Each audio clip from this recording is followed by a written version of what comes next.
Some of the biggest dating and relationship mistakes that I think a lot of women make is, one, we tend to think that we'll be the exception to the rule. What happens to other people will never happen to us. We are way too forgiving and we give way too much grace to people in situations where we should have been blocked that person a long time ago. I can't tell you how many stories I've heard women share on social media where they'll be out on a date with a guy and the guy will say or do something disrespectful and they continue on in that date, when a powerful, confident woman would have stopped it right there and, did what she had to do to get out of that situation safely.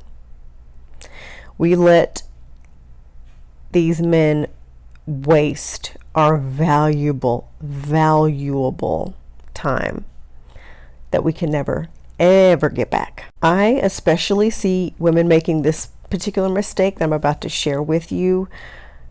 The mistake of thinking that there is some deadline that you have to meet in order to be married, in order to have kids. There's this mad rush to hurry up and get these things, when in actuality, as far as the kid thing, studies have found that it is the men who become an issue when it comes to aiding and having children. The older they get, the more problems they could cause that child to have when it's born. And as far as rushing to get married, study after study has shown that your brain doesn't even develop until 26. Now some studies are saying 28.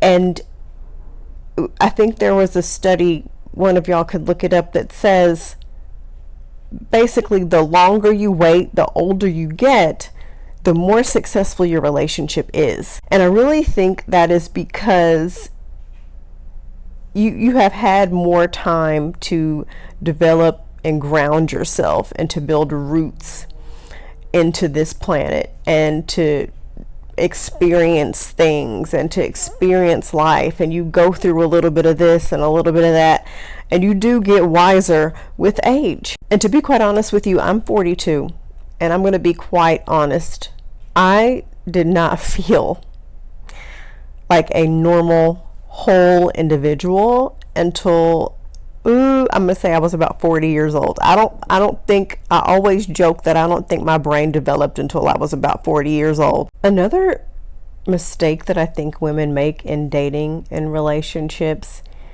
is this whole idea of just being sad and moping around because you're single.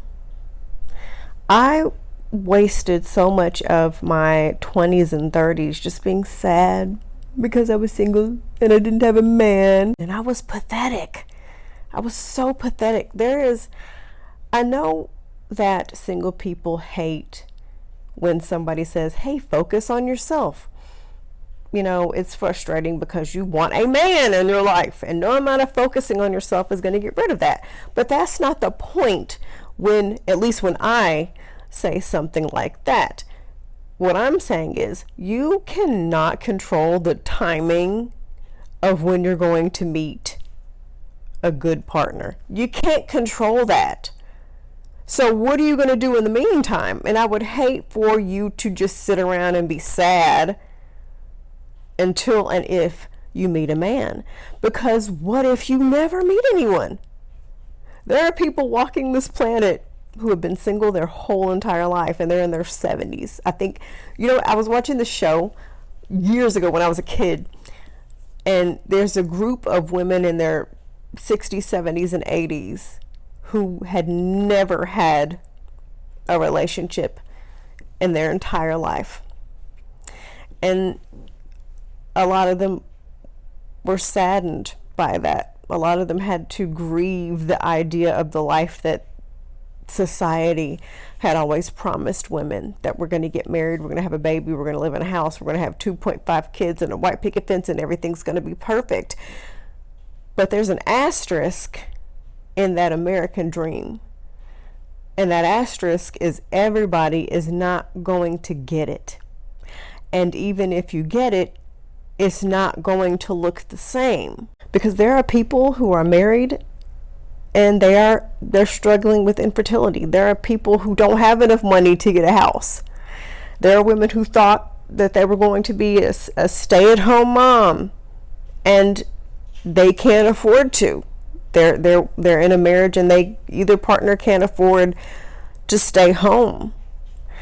So I really wish that women would kind of question what society tells us that our lives are supposed to look like, and really think about what works for you. Which leads me to another point. Stop centering men. For the love of grits and gravy, please stop centering men. I said this before in a video that I posted the other day. If you had plans to move to a certain state or country and then you meet a man, I need you to still keep your plans. If you're a young person and you have plans to go to a particular college, I need you to still go to that college, regardless of if you meet someone and develop a relationship with them. If you are devoted to your career and you love what you do and you're focused on moving up, I need you to continue that focus when and if you meet someone and y'all develop a relationship together. Far, far, far too many times, as soon as we meet someone, our life becomes that someone. What they want to do, what they like, making your relationship comfortable and happy and as healthy as you possibly can. And then you just completely turn your back on all your hopes, all your dreams, the things that you wanted, the things that you were making towards in order to have a relationship. And I think that is so unfortunate. So many women, I've been making this content since about 2009. And I often, one of my little jobs that I do is women reach out to me to help them kind of sort out their lives, to get advice, and and one of the most unfortunate things that women tell me at the end of their relationship or marriage is they always say, I gave up everything for him. I did everything for him. And then I take a second where I say, so tell me about your life before you met him. And their eyes light up and they get a smile on their face and they talk about how they used to look and how they used to dress and all the friends that they had. And this is not in every case. Don't get me wrong. Not everybody has this, hustle and bustle type life. But even the ones who might not necessarily have a lot of friends or any friends, they just live a regular life. Their regret at the demise of their relationship or marriage is, you know what, I wasted so much time being sad and feeling lonely. And then when I finally met someone, I really hate that I wasted all my single time waiting for this person and this didn't even work out. Also, children are not therapy.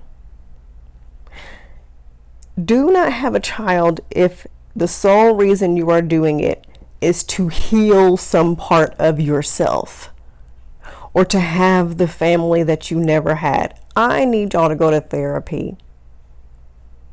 At the very least, read a self-help book and get a journal. Because far too many times we have these children with these expectations and they might not turn out the way we want them to. They might not go to college, or they do the opposite of, and you're relying on this little person so you can live vicariously through them. I absolutely love and adore my two children. I will do anything for them and have done anything for them and will continue to do any and everything for them so that they can have the best, most successful, healthy lives possible. However, if I could go back in time and do it all over again and have common sense, I would have waited. Because having children back then, when I was a hot mess, versus who I am today, two totally different people. And I can honestly say I'm a better mom now than I was back then when my kids were teeny tiny. So just question why you want certain things so badly. Question why you have to do it by this particular time at this particular age. Question everything, because you only get one life. And I have had women reach out to me, and they've had sessions with me, and they all regret wasting their youth. That's the biggest regret. They wish they would have done, had more fun. They wish they would have remained in their career longer. They wish they would have still moved to that town. And life is so unpredictable. So unpredictable. So your health now in your singleness is the time to create the life you've always wanted. And if and when you do meet someone, do not stop centering yourself. Because I can tell you now, a man is always going to center themselves. A man is always going to do what's in their best interest. I can guarantee you if y'all meet, he's going to keep his career. I can guarantee if y'all meet, he's still going to go to the college or move to the place that he's always wanted to move to. One monkey don't stop no show. So one of my biggest wishes for women is that we do the same. And I think that if we do that, our relationships would actually be a lot better. Because we would stop settling for these men just so we could have somebody. And we'd have a little bit more self-respect, and our boundaries would be stronger, and we'd be happy, and we would be more fulfilled. And when you are happy, healthy, fulfilled, living your best life, guess what you attract? People who are the same. And if they're pretending to be this person and they switch it up, you'll have the self-esteem and the confidence to cut it off and end it right there. So, yeah, center yourself. Think about yourself. Question the timeline.